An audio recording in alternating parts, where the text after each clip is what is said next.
This is the human brain.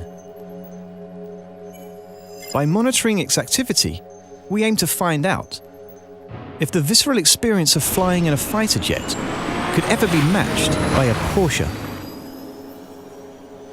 Our volunteer test subject is Jeroen. I'm quite excited, but I'm getting a little bit nervous. Our pilot is Jörg Fieber. We are starting easy 2G turn, then we have about 4Gs. Then we do a very, very steep turn, and then we have 6 or even more. So will I pass out, or? If I go a touch further, you will. Jeroen will be fitted with an EEG monitor to measure his brain activity. The data will be analysed by Dr. Robert van der Linden. Basically, we're going to measure how stimulated Jeroen's brain is. We're going to look at an area of the brain that releases a hormone called dopamine.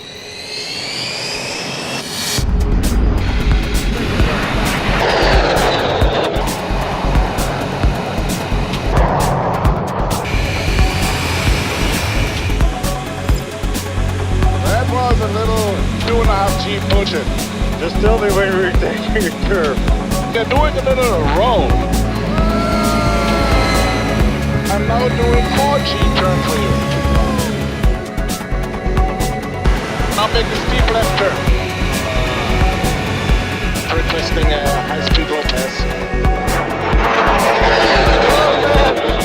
And one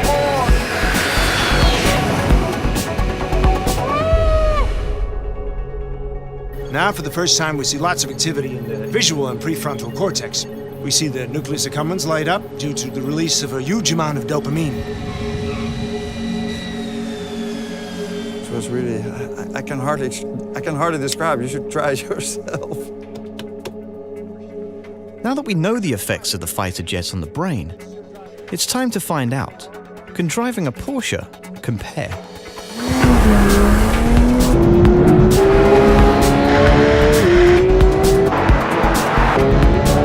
Start is very similar to the takeoff in the jet.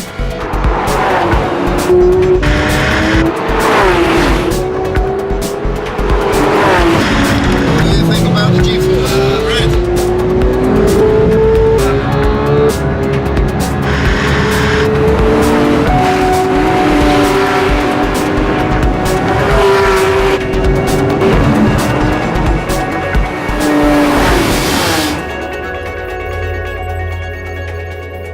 Let's look at the results.